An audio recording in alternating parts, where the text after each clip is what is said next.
Yeah, I'm super short.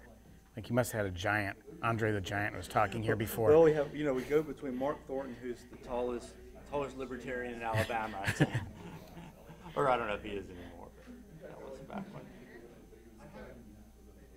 All right, that's fine.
So who are you?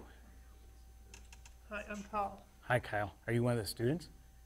Yes, I'm a fellow here. Okay. Where are you from? I'm from Germany. Oh, yeah. We have met 2 years ago. You might not remember that. No, I don't remember very much because it was in probably in a bar, right? Orange, California. Oh, yeah, Chapman. Yeah. IHS Summer Colloquium. That was a good one, I think. I remember. Good, Kyle. And you are? Hi, Gail. Hi, Gail. Where are you from? Kansas City. Oh, good steaks there. Very good. Barbecue. Yeah, excellent, excellent. And who are you? Hey, I'm Blaine. Hi, Blaine. Howdy. Nice to meet you. Where are you from? Close to you, actually, Tacoma. Oh. So, Wow, yeah. That's too bad. yeah. That's okay. Tacoma's nice too. Yeah. So I'm from Duval, actually, though. Okay. Like way out in the countryside. Sure, So. sure. George, where are you from? London. From London? Oh, good accent there. So London School of Economics, Exactly. or okay. And you are? Joachim. And where are you from? Sweden, but I study in the UK. Oh, okay. Do you know him? Because he's from there too. Okay, cool. You're sitting next to each other. That's why. Hi, I'm Tony Gill. Hi, I'm Barbara Pickard, the archivist here. Oh, so you're going to be documenting all this. Absolutely. Okay, very cool. Yes, you are? I'm Christopher, From where? Denmark. Denmark. Okay, and you're one of the Institute people here? Yeah. Is it cool? Is it cool to be here? Well, he's a fellow. Well, a fellow. Yeah, summer fellow. Wow, so that's kind of cool. It's really hot here in the summer, and it's not even summer yet, I don't think. Hi, I'm Olga. Well, what is it? I'm from Olga. Oh, okay. I'm from Belarus, but I'm living in France. Oh, wow, cool. Belarus is a cool place. Chris. Chris, I'm from West Virginia. you're an anarchist. Yeah, Yeah, because you got a Yeah, tattoo. yeah. Okay, all right. Hi, we met earlier. I'm Jonathan. Hey, John, yeah, where are you from again? Birmingham, Alabama. Okay. Oh, right up the road. My son's at a debate tournament there, so it's kind of cool. Hi, I'm Jim. Jim? I think we met. Yeah, we have. You were at FMI Yeah, Yeah.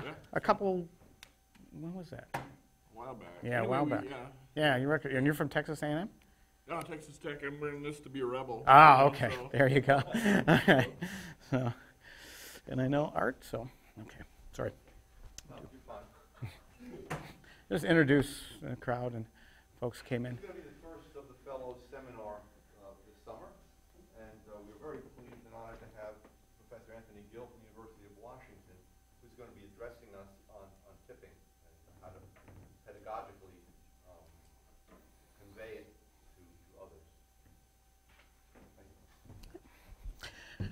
All right, I want to thank you for having me out here. To be the first one of the fellows is kind of nice, especially since I invited myself down here, which is one of these things, habits I have. My son is at a debate tournament up in Birmingham right now, and my wife and I wanted to do an SEC football tour, Alabama. We were at Ole Miss, and then come down to Auburn, and I say, we just stop by the Mises Institute and say, hey, do you want me to give a talk? And they say yes. So for those of you who are graduate students, young professionals, young scholars and that, sometimes you got to be entrepreneurial in order to get your name out here, and that's what I was doing. So thank you very much for having me down, and hopefully to give you a little bit of interesting talk here. This is a paper that I just recently wrote for an API conference. It's called Teaching Tips, an Economic and Pedagogical Defense of Gratuities. I've been talking about tipping for a long time in a number of my undergraduate classes, and one of my students had said that that's about the only thing that gets me excited, or at least I get very excited when I talk about gratuities and tipping. And so he said, you should just sit down and write a paper about it. And I finally did, and wanted to make this a paper and a presentation for folks, because I do have a lot of fun with it. And the first thing you have to do when you have a paper or any kind of project, you got to have some motivating questions here. And I have two major motivating questions for this study or for this talk. The first one of these is from the news in the last 5 years or so. There's been a movement by some kind of mid-tier to upper-tier restaurants, smaller boutique restaurants, to move away from a tipping model for their wait staff and move toward a living wage model. So they don't require, in fact, they ask that you do not tip the servers, and instead they pay a living wage of $15, $16, whatever they might want to do. So there's in Seattle, there's one, Ivar's Clam House, that actually moved in that direction as well. So that kind of motivated me to see what's going on. So the first question I have is the movement to a no gratuities and living wage model for restaurant servers an efficient model? Theoretically, I'm going to examine that question. There's been a little bit of empirical work done on it, but not very much. So I can see myself moving there empirically. The next question is an age-old question. If you're a rational choice theorist and you're going on the basic assumptions of microeconomic models, there's an interesting puzzle with tipping or gratuities. Why would people leave a tip at a restaurant that they know that they would never return to? Because you're tipping at the end, and if you're a rational maximizer, why leave money on the table when you don't have to? The menu pricing says you pay $15 for your meal. Why give an additional $1.50 or $2? Why not just walk out and pocket that $2 in and of yourself? And a few scholars have puzzled on this. Armin Alkian has asked this question, and Milton Friedman have kind of puzzled about this thing, so I'll have some answers to that one as well. Any good talk that starts with some motivating questions, especially if it's an academic or scholarly talk, also should have some arguments up front. We're just at another graduate colloquium a few weeks ago, and one of the other faculty members had some very good advice to the graduate students and young scholars there. He says, when you're giving a talk, make sure that the people know the answer up front. This isn't a mystery novel where you want to fool them until the end. If anything, it's like Columbo, and if you've ever seen the television series Columbo, great social science, because you see the murder, you know who did it, and then from that point on, Columbo does the filling in the logic, which is a lot of how social science actually works here. So let me give you my central arguments that I intend to make through the course of the next 25 minutes or so. Main argument here is that I do believe that tipping is an efficient institution. And this gets people irritated, because a lot of people I talk to say, I hate tipping, I never want to tip, I wish they'd get rid of tipping at restaurants and in taxi cabs and all these other places. It's really annoying. Why do they keep this thing around?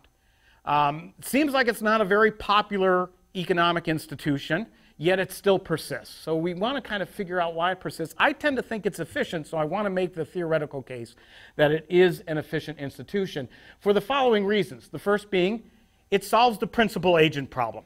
Principal-agent problems are ubiquitous, and tipping is a par excellence example to convey to students that you can solve the principal-agent problem in a rather creative manner. We'll get to that in a second.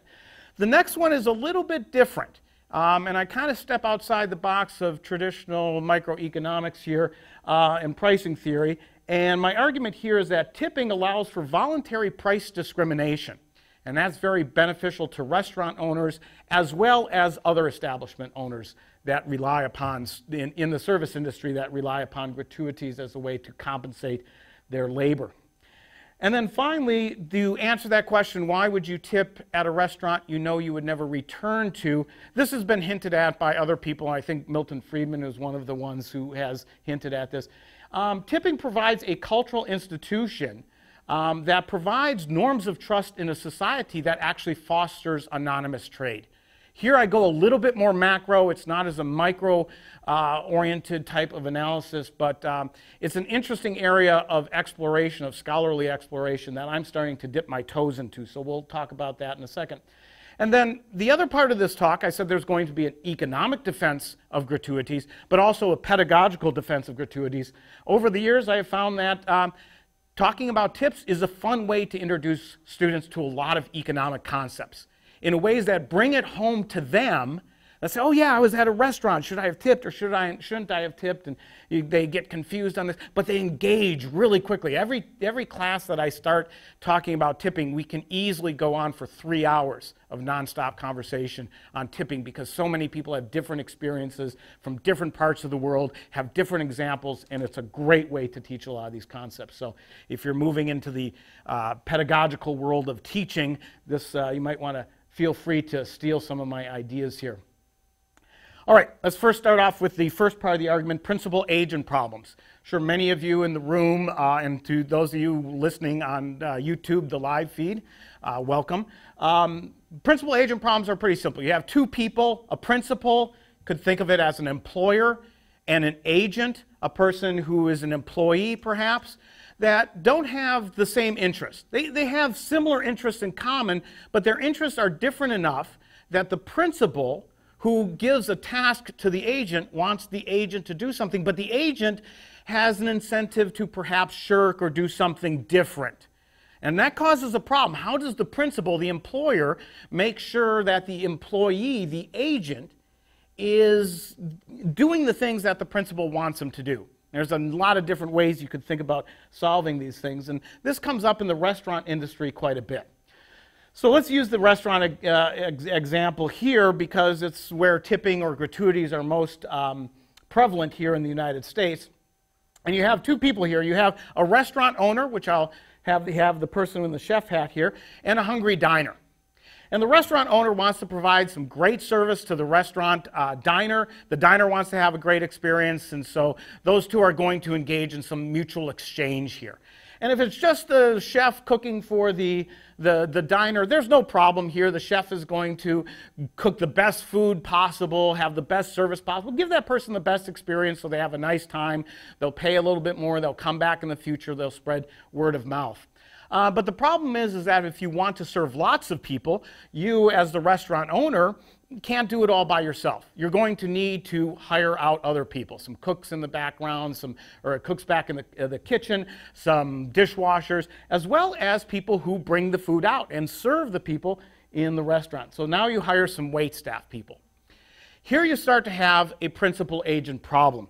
The first principal-agent problem exists between the chef and the wait staff, the waiter or waitress here.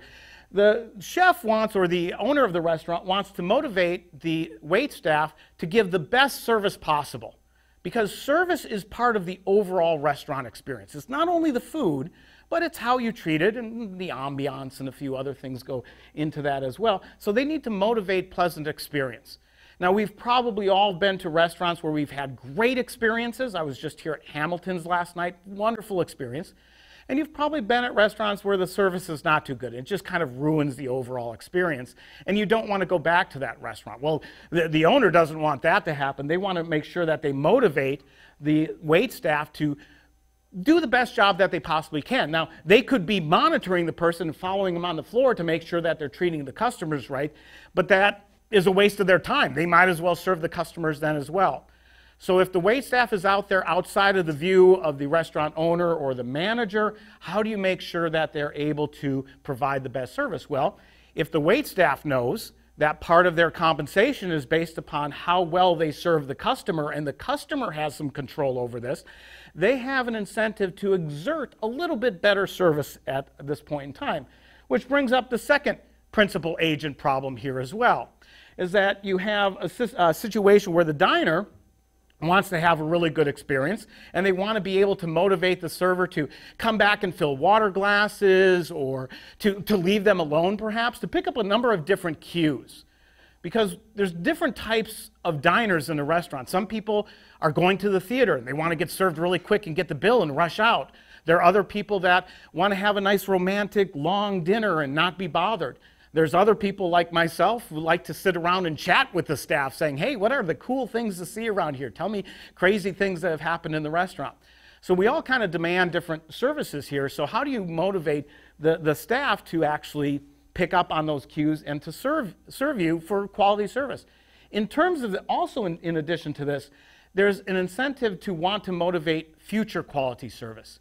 If you're a regular at a restaurant, or a restaurant that is fairly near to you, or a tavern, you want to tip pretty well, or you want service well in the future. If you call in, can I reserve this special table, they want to give that to you. So one of the ways to do this is says, hey, if you treat me well in the future, I'll make sure I take care of you now. In fact, I'll take care of you really now, take care of you very well right now with a 20% tip, so you know in the future that when I come in, I'm pretty generous. So give me that extra pour of whiskey if you possibly could. So that helps to solve this principal agent problem between the diner and the wait staff as well. So it's mutually advantageous, this idea of tipping between the restaurant owner and also the diner, to help motivate the server. Now, interestingly enough, it's also, and I make the case in the paper, it's also very useful for the server as well. And for the server, right, this is a difficult job. A lot of people think, well, you know, being a waitress or a waiter, that's not a very difficult job. It's a low-skill job. Au contraire. You have to be able to pick up all these cues and things, and some people are very, very good at that. And the people who are good at that will get signals, market-based signals that say, hey, you're doing a really good job. You're picking up 20, 22, 25% tips because you do such a good job. Maybe this is where your skills should be allocated in the market. This is a great place for you. And for those who are not as good as that, they're only going to get 10% or maybe 5%. Sometimes they might not even get any tips at all. And they might start saying to themselves, oh, wait a minute, why am I not getting any tips? Maybe I'm grouchy, maybe I'm slow, and I'm not picking up on any of these cues from the service. Those people are going to realize, this isn't for me. Maybe I should go employ my skills elsewhere. And overall, that actually helps to improve the restaurant industry, because the people who don't have the skills to be good waiters or waitresses are the ones that leave the industry, leaving the good ones behind. And that's what I want. When I go to any restaurant, I want the best quality wait staff there as possible. So it turns out that actually this is a win-win-win in terms of the principal agent problem here. It works out great for everybody. That's why it's a very, very good way to motivate individuals within this restaurant industry, and benefits the owner, the diner, as well as the wait staff. All right. You think about this principal agent problem, you start thinking about, well, we do tip at restaurants, but where else do we tip, or where do we not tip? And so when I talk to my students, I say, think about it. Are there principal agent problems that we solve using tipping? Where might they be or might not be? Well, we just talked a lot about sit-down restaurants. It's pretty ubiquitous in the United States here that we use it there. But not so much with McDonald's. Not so much of a principal agent problem. You go to McDonald's, it's a pretty simple transaction. I give you a couple bucks, you give me a Big Mac, it comes off the griddle. I don't need a lot of service there. And it's pretty easy to monitor in a small area for the manager to know if you're doing well or not, because you can see the lines and things like that. So, Starbucks baristas for lattes. A lot of people tip there, right? For future service, right? I have this 7 adjective drink that I have to make with special temperature. You know, I want to make sure that's done perfectly every time, right? So you give $1 additional to each latte that you want, and they make sure that you have that special custom service to that. But what about if you just buy black coffee, just drip coffee? That's all you have to do is pour it and hand it over. There's not much special attention that needs to be done there. It's a very simple task, easy to monitor whether you're doing a good job. Now, some people do drop a few coins into the tip jar or tip box in front of the cash register. We'll talk about that in a second. But you typically don't tip as much there. Pizza delivery. I used to be a pizza deliverer. I understand that your future service is based upon how well you treat me the first time I meet you. If you give me a good tip, I will go out of my way to make sure that you get a great pizza on time. If you don't tip me so well, that's not good, because then I got to drive to your house and somebody else could be picking up another delivery to a person who is tipping pretty well. So I might accidentally tip your pizza on the way over, or it might be a little bit slow. So always tip your pizza delivery driver. But not garbage collectors. They come to your house every week, just like pizza delivery does, but you don't tip them.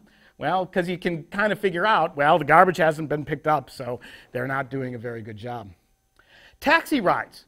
We tip on taxi rides quite a bit. And this creates an interesting problem related to why would you tip at a restaurant you know you never come back to, because if you're visiting from out of town, it's unlikely you're ever going to see the taxi driver that you had. Why would you ever tip?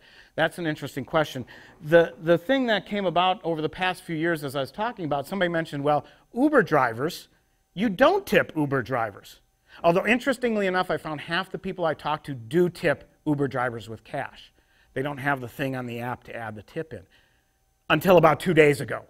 So I made this presentation about a week ago, and then Uber decided to actually tip.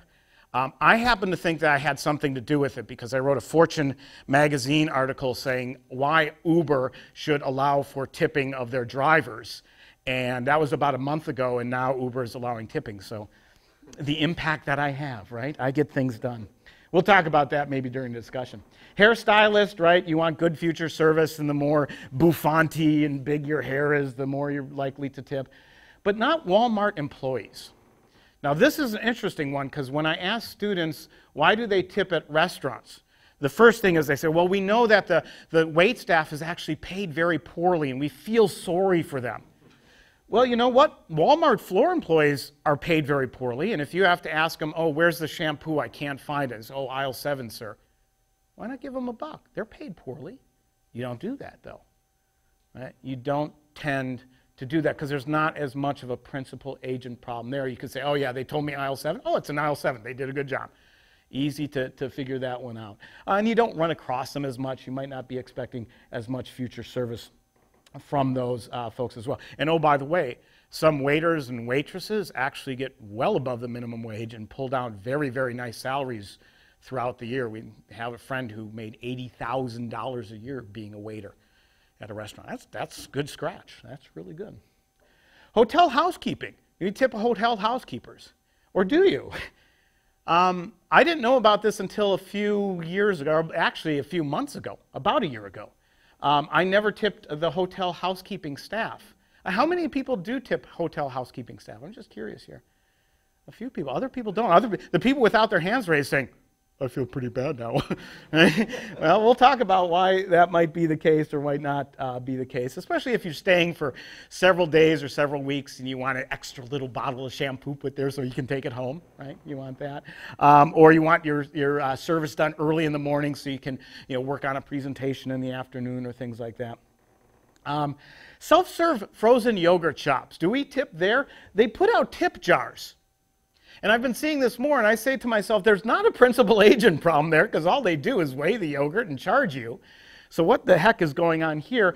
I think this is also related to why we tip a little bit for drip coffee. If your bill comes up to $5.87, you take the additional 13 cents. You don't want to carry it around much anymore, so you just drop it into a bin. And some of these self-serve yogurt shops now have these clever games saying, who's the better person, Auburn or Alabama? Tip which one to fill it in, and so it creates kind of a contest. Do you want to give a little bit more? Here it says, who's better, Mark Sanchez or Tim Tebow? There's no money in either of those things, which is kind of interesting. Okay, so that's the explanation that relies upon principal agent problems to explain why we tip and why we think it's very efficient. It does solve a lot of principal agent problems in a very effective way that gives the customer control and also gives the principal or the owner a great deal of incentivizing features over their employees as well, and I think it's kind of neat. Here's the other one that's not talked about as much, and I'll be interested in getting your ideas on this. Self-selecting price discrimination and a lesson in gains from trade. In this picture, if you can see this picture, probably not on the live feed, but there's something really, really bad for a restaurant in this picture, and that is empty tables. There's an empty table right here, and there's an empty table right here. Since you have the space, you want to get it filled. If it's not being filled, that's a lot of dead weight loss. You're still paying rent on it. You're paying the waiter or the waitress to be there just in case anybody shows up. So having unfilled tables is deadly for a restaurant. So how can they use tipping to solve this problem? Well, it relates to the concept of gains from trade, and this is a very important concept for undergraduate students to get because they often don't understand this.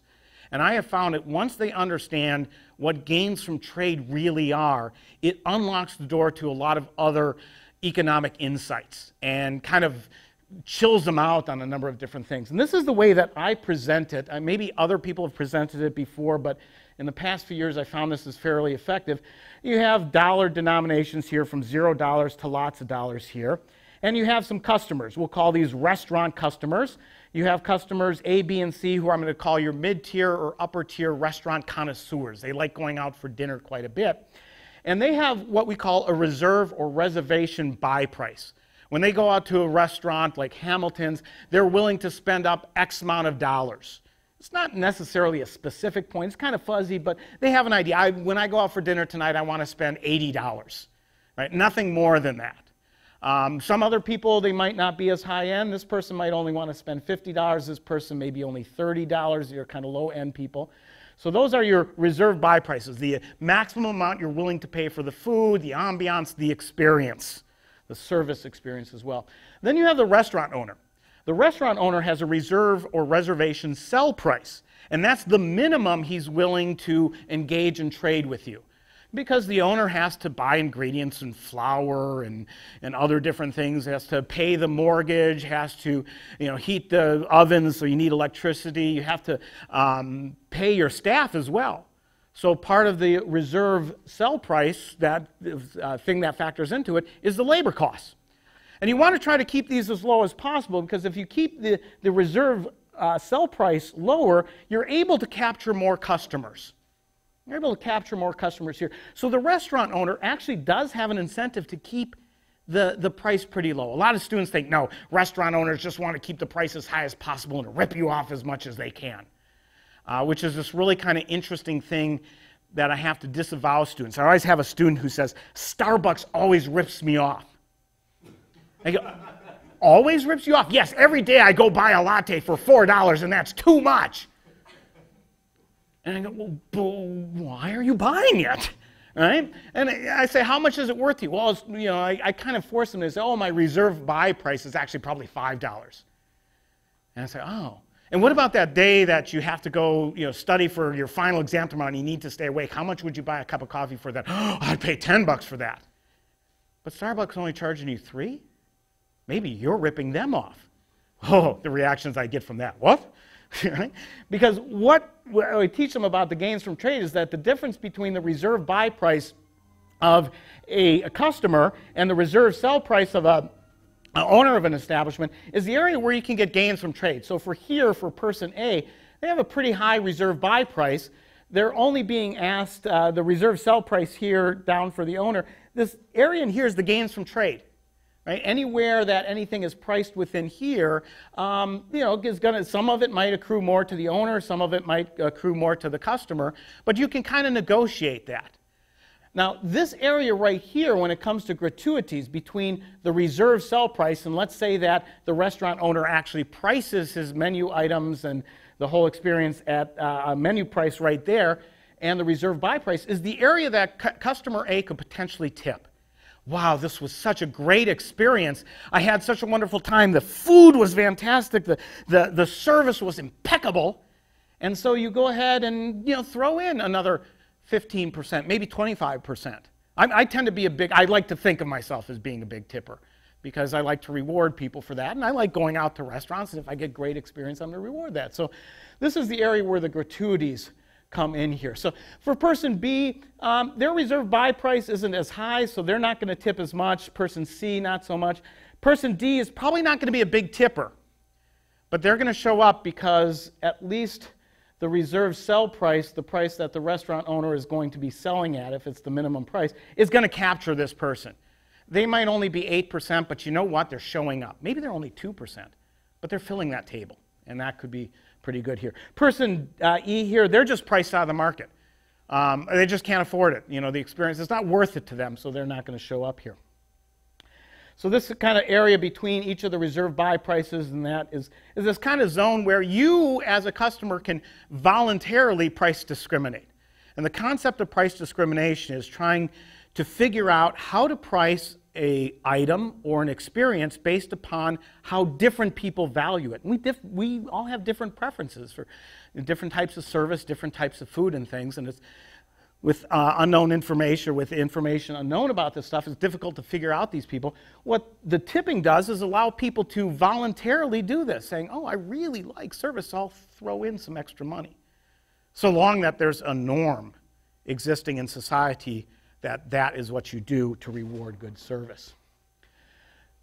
To further explain this, what happens if we go to a no gratuities model and provide a living wage for the server? So what you're going to do is basically take the reserve sell price that the restaurant owner had before and price in a fixed amount for labor.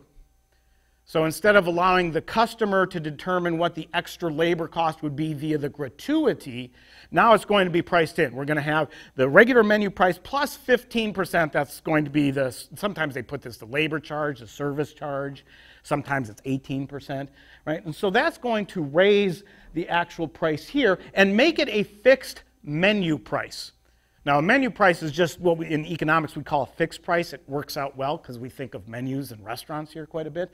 But this is the fixed price that anybody has to pay now.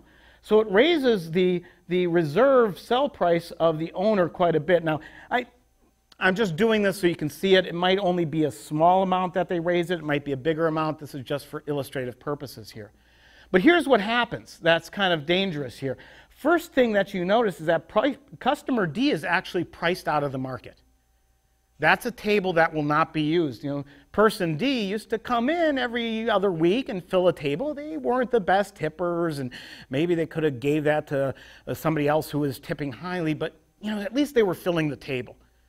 Now they're not showing up anymore because it's just too darn expensive to actually show up. Person E is still priced out here.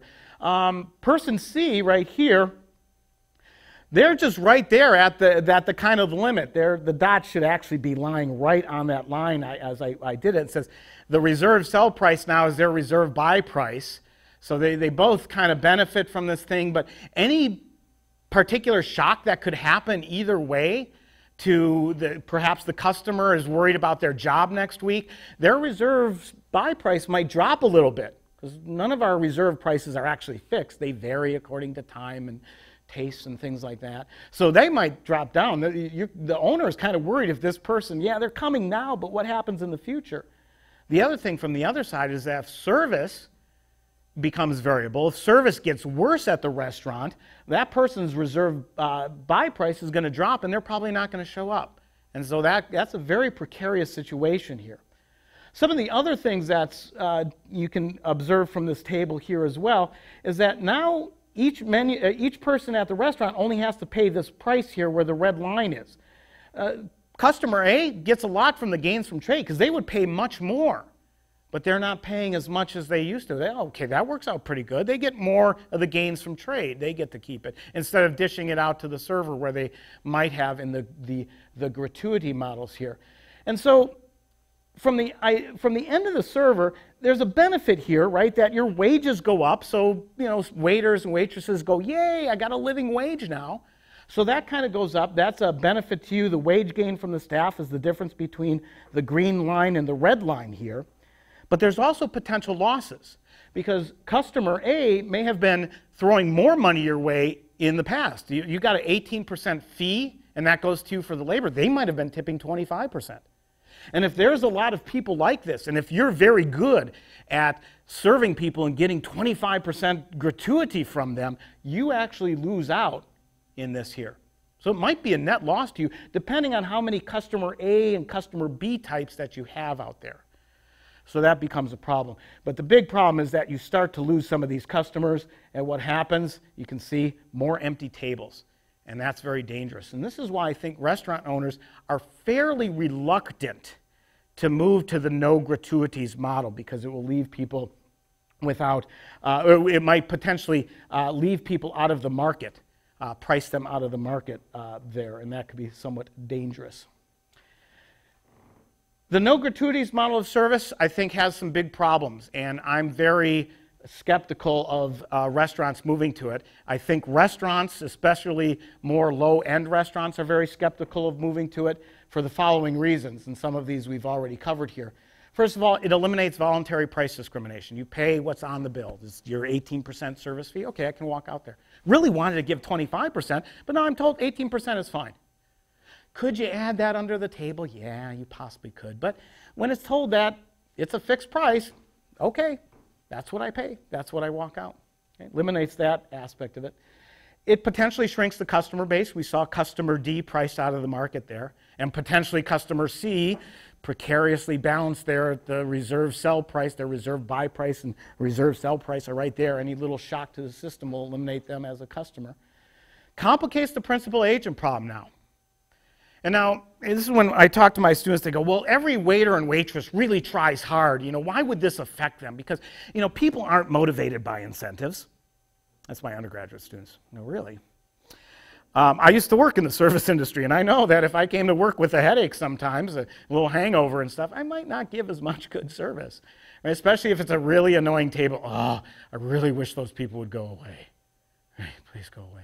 And so you still bring them their food, but you don't fill up their water glasses as much, or if you're not so worried about getting the correct order or having some cheerful banter. If they want to talk to you, say, listen, I don't got time. I got to go out to the back for a smoke.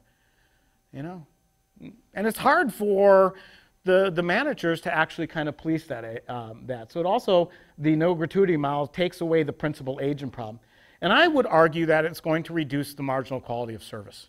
And people that I've talked to who've seen some of these restaurants move in that direction anecdotally say, yeah, the service gets a little bit worse. Not horrendously bad, but it's a little bit worse, just a little bit, enough to cause some problems. On top of this, it reduces signals to poor quality servers, right? If everybody's getting the same 18% added on as part of the living wage, they're not, you know, I'm getting paid as much as the same person next to me. They're a really bad server. They're kind of grouchy. Why do I have to extend a little bit extra effort, right? And so your service tends to go down a little bit. If you're a good server, you kind of get irritated that really bad waiter is making as much as I am. I'm better. I'll just shirk a little bit more. And overall, the quality of service at restaurants tends to go down, right? The interesting thing, and poor quality servers actually still stay in the industry. And so for me as a consumer, if everybody goes to this model, I can see that on average, you're going to have less good service in the restaurant industry. Interestingly enough, this no gratuities model has only been used at small, higher end, kind of medium, high to high end restaurants where they already have mechanisms to self-select in a lot of the wait staff.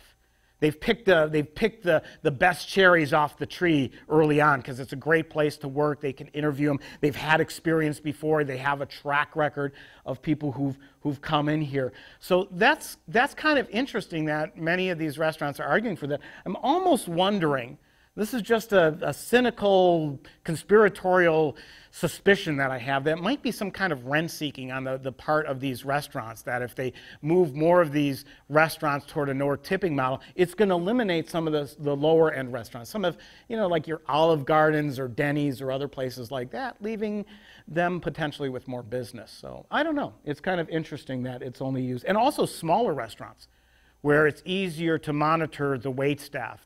There's not 100 tables, there's only 10 or 15. It's kind of interesting to observe that. I haven't done a study on that. Anybody interested in doing that? You're fair game to do that, or contact me. And then finally I said, what's up with Uber? They're not allowing tipping until 2 days ago. So that's, they finally listened to me and they say, Uber, you should tip, but they're tipping now. So good for them. One thing I want to say about the no gratuities model is try not to be a libertarian jackass about teaching this stuff to other individuals. In the city of Seattle, we went up to a $15 minimum wage, or we're on our way up there. And it's become popular amongst some of the libertarian class to actually carry around this little card and not tip the wait staff here. It says, why I don't tip in Seattle. Economics 101. I'm going to teach you this, waitress or waiter here. As the compensation for your service increase, there's a cost to me, blah, blah, blah. So I'm not leaving a tip. Screw you. You don't teach people econ that way. Okay, so that's one of the things that I do believe that tipping is a great way to be gracious, it's gratuities, to individuals. And if you want to teach people, you want to engage them, you want them to like you first, rather than just saying, ha, you're screwed, you ha, ha, ha. Because they're never going to come over to our side where we think the free market should dictate more of this kind of stuff than this kind of thing. So be very careful when teaching. As I found, this is one of the reasons why I actually use tipping as a way to introduce lots of economic concepts before I even get into stuff about minimum wage and other things where people get pretty hot-tempered about that, which leads me to my final argument here. Oh, no, I'm sorry. Doesn't lead me to my final argument. I have one more left. This is the question here. Why would anybody leave a tip at a restaurant they know they're never going to go to? I just made a case that gratuities are great for solving the principal agent problem and for restaurant owners and a few other service providers to fill up the tables or the hairstylist chairs. But it's an odd institution because the customer doesn't tip until the end of the meal. And if you're a rational self-maximizer that's only interested in your self-interest, why not just leave? I'll pay the menu price and I'll just leave. I'm not going to leave 15% or 20%. I'll just get up and walk away. I'm not required to do it, so why should I do it? Right? You walk away and that kind of thing. It's a tough question to answer. It really hits hard at those kind of basic assumptions about the self-interested, rational actor that microeconomics often kind of supposes that we are. So why would I leave a tip at a restaurant that I know I never would return to? Well, here's my argument for this. We live in a pretty big market, a world market, many people talking about globalization stuff. And we know that Adam Smith kind of gave us the recipe for economic growth and development early on. He says, what you want to do is specialize, because you become better at things. You use resources more efficiently. And when you specialize things, though, you have to trade with other people. And so specialization and trade is really kind of determined by the extent of the market. So if you really want to be good at trade and specialization, you need to have a very expansive market. But when you expand the market, you start to expand it into people that you don't know as well. They're anonymous. I didn't know anybody's at Hamilton's last night. First time I've ever seen any of those individuals. Can I trust them to give me good service? We're going to engage in gains from trade. Maybe they're going to rip me off. Should I trust them? I'm worried about this because they're anonymous to me. I hope other people have vouched for them on travel or TripAdvisor or things like that. So, I don't know. Can I trust them? Well, anonymous trade does require trust. So how in society can we foster this? And this is where I start to escape a little bit more to the macro. I think what's going on macro is that we somehow as a society understand that we need to build trust in society to have efficient operating markets. And so we create a number of rituals that allow us to examine whether people are trustworthy or not. So we have these normative rituals or rituals based on norms for trust building. Tipping is one of them. Imagine if you were out with a client that you want to do business with, and you go to a lunch, you don't know this person very well, and they skip out on the tip. They said, oh, I'll pay for it, and they pay what the cost was, and they don't leave a tip, and they left. You sit and you go, I wonder if that person can be trusted in the future. Maybe they won't go out of their way for me if I need a little bit of help at a certain point in time. I don't know if I want to do business with them. Or another form of business, dates. If you go out on a date and you don't leave a big tip on that first date, you won't have a second date. And I know from experience, right? That's not a good thing to actually do. A date that I went on, I actually pulled on a discount coupon to pay the waiter with, and that was bad. Never saw that gal again, but that's good. So we have a lot of other different things that we do. Tipping is one of them, but we have other things such as gift giving. Why do we give gifts? And usually when I'm teaching this subject, it leads to this very interesting discussion, too, in class. That again, for teaching, it fosters this other thing. Why do we give gifts at Christmas and birthdays and other events rather than giving cash? Because if you're a true rational economic maximizer, cash is more fungible.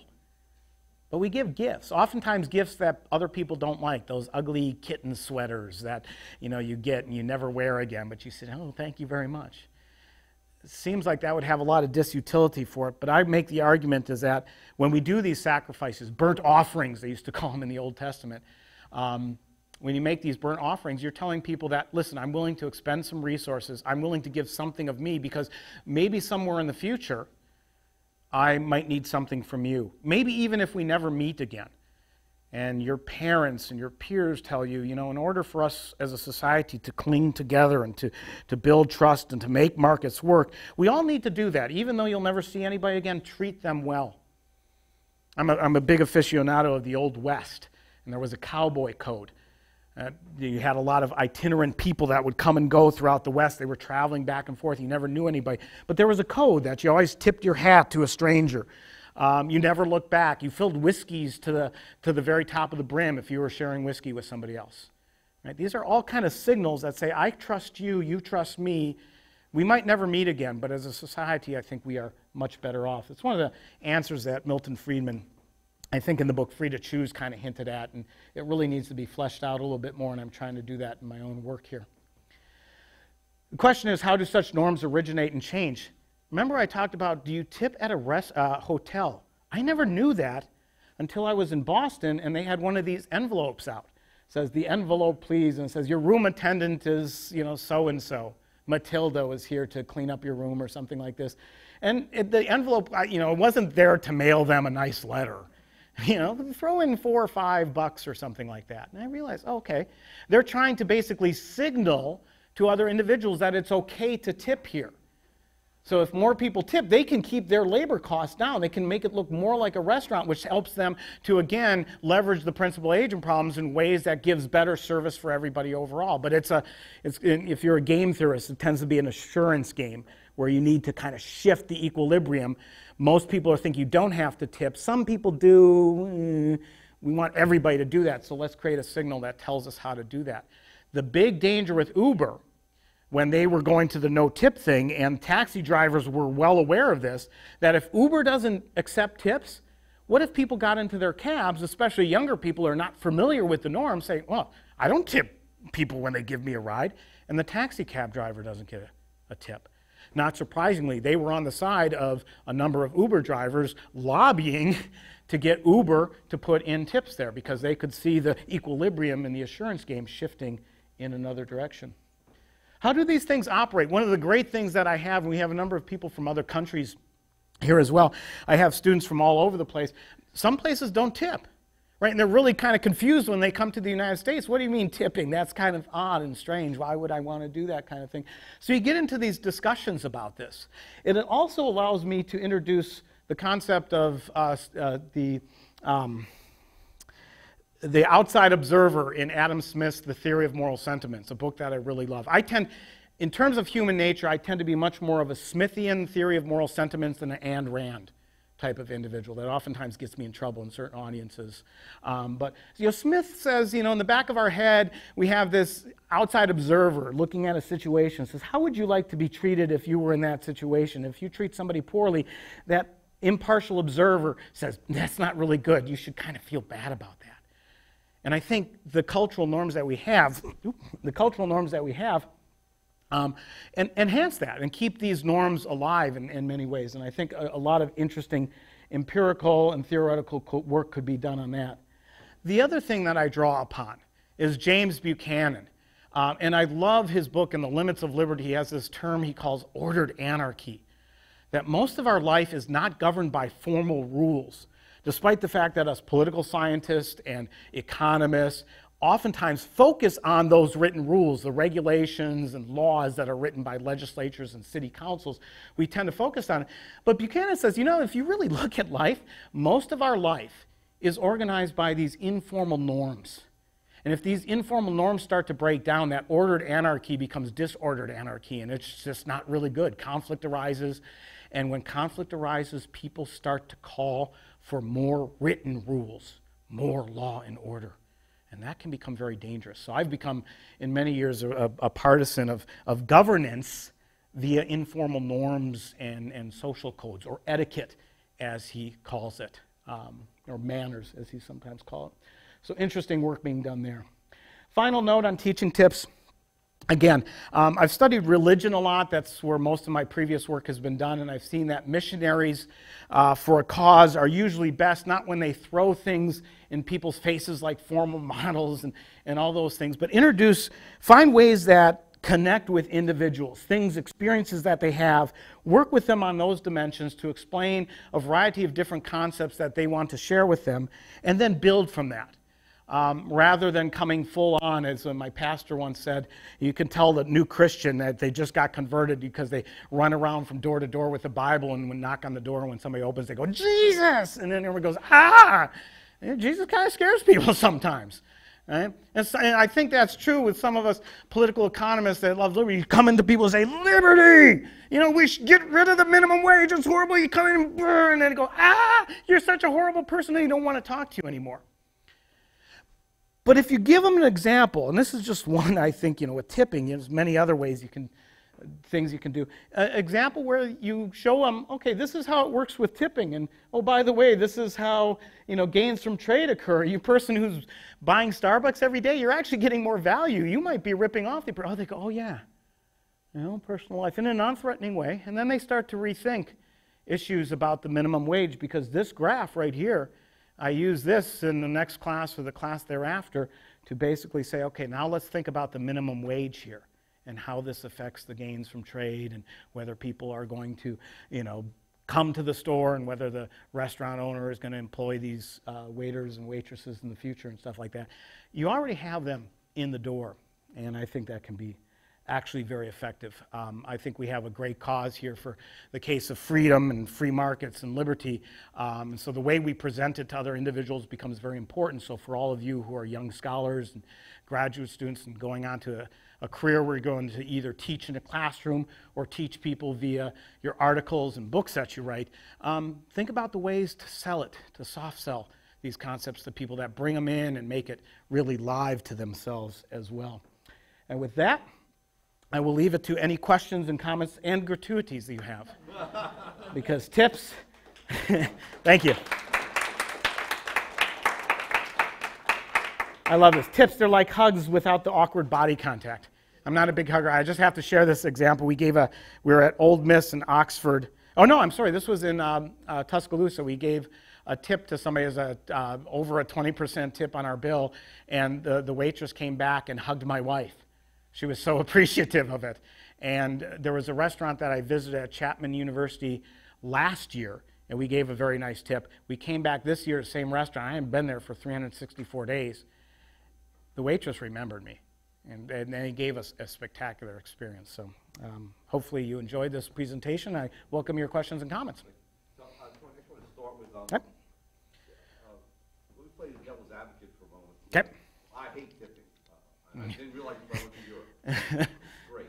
It poses uncertainty and things like that I find distasteful. But so in this, it seems that with rational choice analyses of these types of things, the norm exists.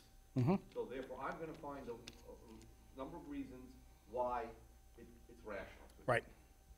But that's not really my question is, how do you think that maybe looking at the history of how tipping arose in the U.S. versus why there is an absence of tipping in most Western European countries and even in Eastern Europe, countries I've been in. I would like to see this sort of fleshed out. I think it's great. Yeah. But I think, have you looked at sort of fleshing it out in some way? I'm in the process of doing that. So let me ask, you have three observations there. I'm going to work my way backwards. The history of it is really interesting. There is one academic paper on the history of tipping that is based on a book that a pop cultural anthropologist has written on tipping, Seagrave. I think Carrie Seagrave. Wonderful book. It's really interesting. The history is kind of murky. It dates back to the late medieval period, primarily in Britain, as a way to compensate valets. And the informal thing is to ensure prompt service, right? And that seems kind of a colloquium way we come up with the word tips. I don't know if it's true or not. Nobody really does. You start to see it mentioned more in the 1600s and 1700s. It makes its way over to the United States. And I just had these extra charts back here, but this is a chart of where they tip. And so if you go to Europe, you need to print out this card for yourself because it'll help alleviate uncertainty. But it says, here for restaurants in the United States, it's usually 15 to 18%. In Canada, it's same too. It's interesting if you look at these places, Brazil has some tipping, but most of the places where Britain has been influenced, so India, there's also a 15 to 18% tipping norm, Australia as well. China does not have one. You have to get closer and read these. They just pick out certain countries. Egypt, I think it's like a 5%. There's some British influence there. So you can see in terms of where this thing goes, I think it's a great study. Anybody who has some scholarly interest in this, tracking down the history of tipping or trying to explain the variance of maybe where British colonies went or something like that would be fascinating study. And I think we need to absolutely do that kind of thing to flesh out this problem more in terms of this. In terms of your question that, could this possibly be ex post facto reasoning? Yeah, I think it could, right? You have some kind of quirky behavior and you ex post facto reason backwards to that. Gary Becker, who takes econ into a lot of different areas, is kind of susceptible to those kind of things. I've worked in the realm of the economics of religion and, people say, you're just ex post facto reasoning. Yeah. Possibly, but there might be an interesting story here, so put it on the table, and are there different hypotheses and implications that we can draw that would try to minimize or mitigate that ex post facto? So I ain't done with this yet, so still working on it. And then the last thing that you mentioned about the ease, or your unease with tipping. Do I tip here? Do I not tip here? Again, print out this card. It helps a lot. It's interesting. In Seattle, we get a lot of tourists from Korea and from China and other places where tipping is not the norm. And in the touristy restaurants, there's clear communication. Say, hi, if you're visiting, please know that we add, or we typically give 15 or 18%. And, here's a little tip chart, or you go on your iPhone to figure out what the tipping is to mitigate the uncertainty. So the uncertainty is still there. Cultural institutions, I think, help solve some problems. I never say solve, actually. I'll take that back. Cultural institutions help to mitigate problems. They never solve them entirely. So, but interesting observations there. Anybody else? Yes, sir. Yeah, I just have two questions. So one, some restaurants when you go to, if you go with a certain size of a party, so if you go with, say, 8 people, the tipping, it says we are automatically adding a 20% tip. I was wondering if you could talk about that, how that fits in your framework. Also, sort of, I guess, building off what Dr. Salerno said with the history, something I've noticed is that, at least when I talk with, it seems like tipping back in the day, so when I talk with my grandparents, it was sort of like you get a tip when you do a really good job. Mm-hmm. So it's like the tip is not just for like a regular effort, like, okay, the waitress or waiter brought my food or the bartender got me my drink. It's like they really went above and beyond, so it's like, A+ kind of. And that's why I feel, especially sort of with I'm going out to my grandparents or other older people, they sometimes can be stingier with tipping because it's like, they just did a regular job. They didn't do like above and beyond. Whereas, especially with younger people or say with my parents, it's like, okay, they did what they were supposed to do, so they get the tip, like the standard tip. I don't know if that's built in somewhere where culturally over time tipping became less of a, you did a really great job to, okay, you didn't, spit in my food, or it didn't take 20 minutes to get my meal. I don't know if that has factored anything into the history of what you've read on it. Excellent question. I kind of foreshadowed some of your concern over that with the self-serve yogurt stand that has the tipping jar. I mean, Whiskey Tango Foxtrot there, right? The first time I saw that says, you didn't do anything for me. Let me explain the principal agent problem to you.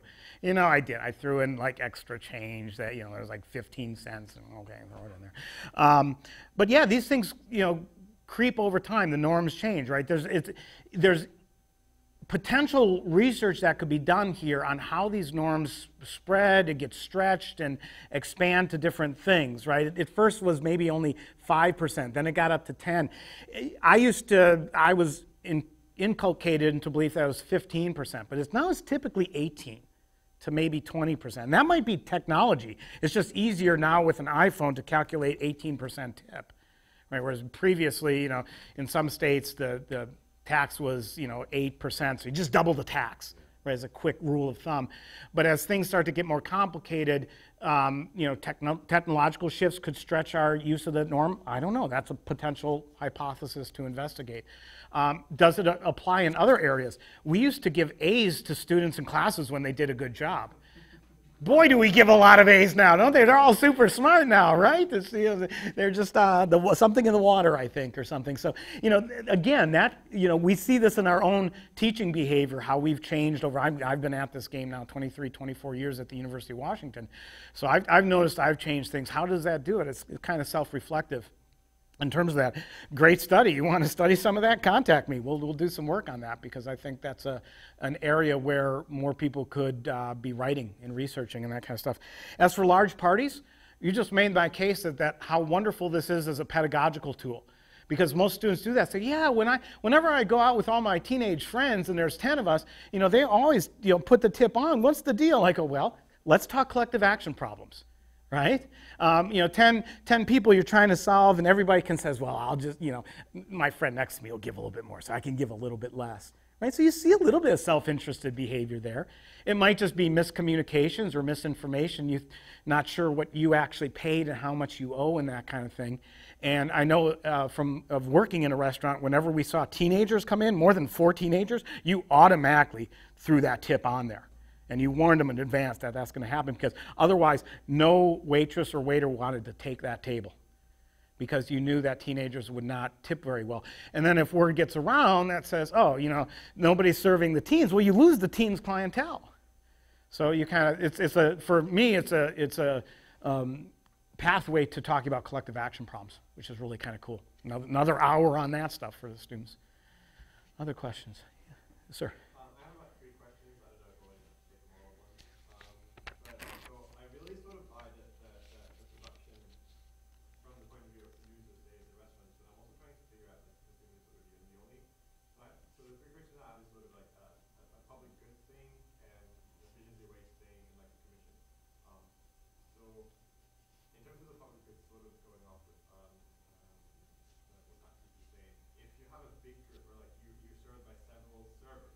Mm-hmm. Then the tip goes to all of them, or you share that, right? So the individual signals that you're arguing get much weaker, right? If you share it between all the staff or the staff doing that table stuff. So like from a consumer point of view, the signal doesn't reach and it gets weaker. Mm-hmm. So for the efficiency wage theory, it's like the same problem with efficiency wage theorem, people in advance, is that it only works if nobody else is doing it. Insofar as if everybody expects me to tip 15% and I don't tip 15%, then I don't get the benefits that you're saying, extra service or whatever, right? I always have to tip at least 15%. So to get the extra service, I now have to tip 18. Mm-hmm. And when everybody's tipping 20, I have to tip 25 to get the extra benefits, right? So it only works if nobody else is doing it. Third question, the commissions. If this is true for the principal agent relation, why are we not using wage contracts that are basically only commission for waiters? Why do they have any wage at all? Why don't they only have a commission based on how much you tip? Excellent questions. Let me take those in reverse. For commissions, I hadn't really thought about this until you just mentioned it now, but yeah, commissions are another way of solving that principal agent problem for realtors and for car dealers and things where, they're selling kind of big kind of things like that. Some, Nordstrom's, I think, uses commissions. Why couldn't we do this in a restaurant? I'm not sure. That's a great question to investigate. My initial reaction would be that, okay, let's imagine a world where we do commissions at a restaurant, and I bring in 10, wait staff members, and we have 100 tables. Let's say, make the math easy. Well, obviously, everybody should kind of do, 10 tables on average. Well, who's going to get the first table? There's going to be some conflict over that. Maybe we could create a rotating thing based upon seniority. That, I've been around the longest, so the first person that comes in gets that table. But then, as different people come in, there's different types of customers. And trust me, I've talked to a lot of waiters, waitresses. My own personal experience. When somebody comes in, there's a higher propensity they're going to be a bad tipper, right? You don't want that table. So you're not going to take that table. You want somebody else to take that table. But they know that too, so they're not going to want to take that table. So it creates a lot of conflict amongst the servers and could potentially lower the ambiance of the place, because all the wait staff are arguing in the back whether or not they're going to take you. Because people in cowboy hats don't tip for, you know, right? And then I kind of go, so, you know, the idea is that you divide a restaurant up into 10 zones, right? You know, A, B, C, D, and, you know, you get table A5 tonight and things like this. And then they try to seat, you know, the maitre d' tries to seat the people evenly, so everybody kind of eats, the wait staff does. So it might be that. I don't know. That's one possible hypothesis worth investigating. The efficiency wage theory, tip creep, it only works if other people are doing it, is a brilliant thing which might help to explain, you know, why are tips getting higher, right? Is that it used to be 5%. Well, if everybody does 5%, then it's just kind of expected. So how am I going to guarantee future service? Well, I need to go to 8%. And then somebody says, well, I need to go to 10%. And, you know, I'm up to, you know, 25% at my tavern where I get really good service, right? So maybe I'm forcing other people to come up to me. It's interesting because so many people just automatically assume 15% irrespective of the quality of service. I think the incentive or the signal is not so much to reward the good service, but to punish really bad service.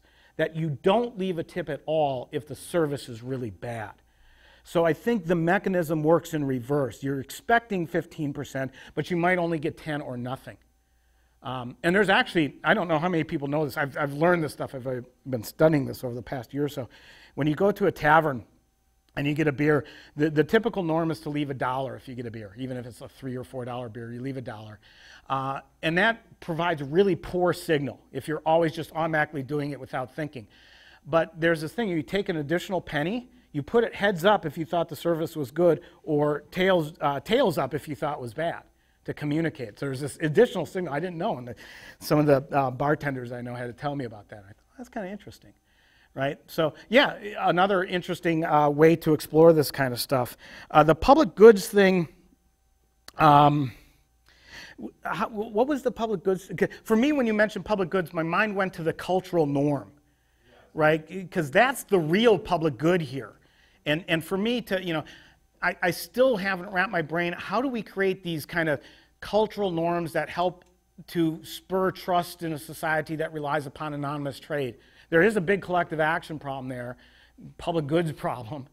How do we do this? I don't know. I'm still kind of foggy on that.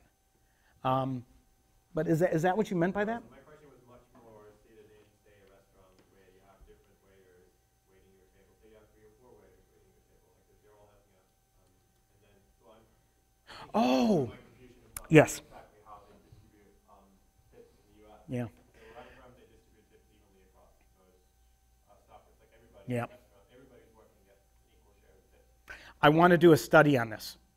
And this suggests a really nice empirical study, because some restaurants, all the wait staff pools their tips into a big fishbowl at the end of the night and they divide them equally.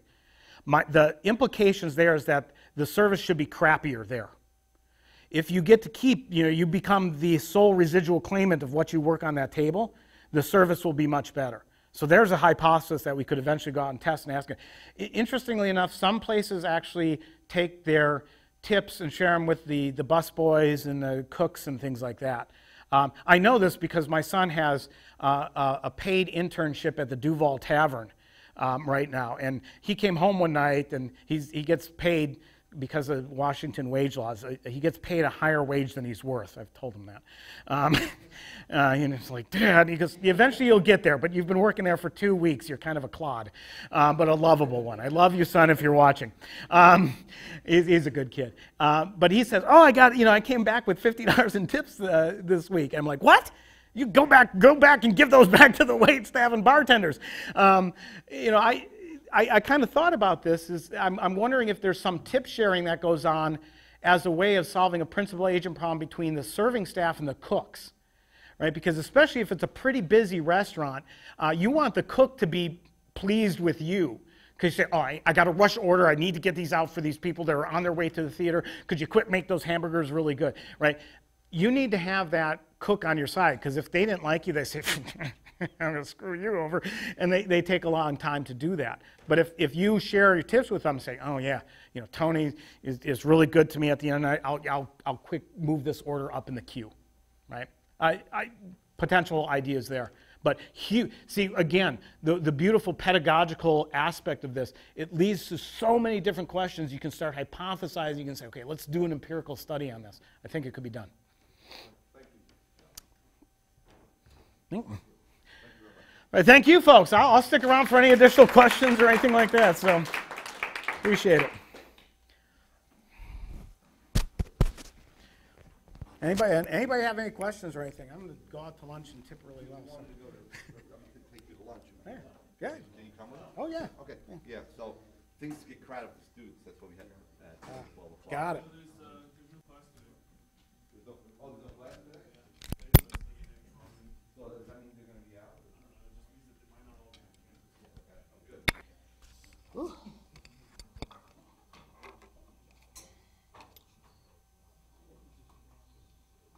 Thank you, Ted. Yeah, no problem. It's fun. Good to see you. So You are? I'm Jeff. Jeff, okay, yeah, you can. Yeah, no, thank you. So, were you one of the people who came out to Seattle? I was in Seattle. Yeah, we were there in the audience.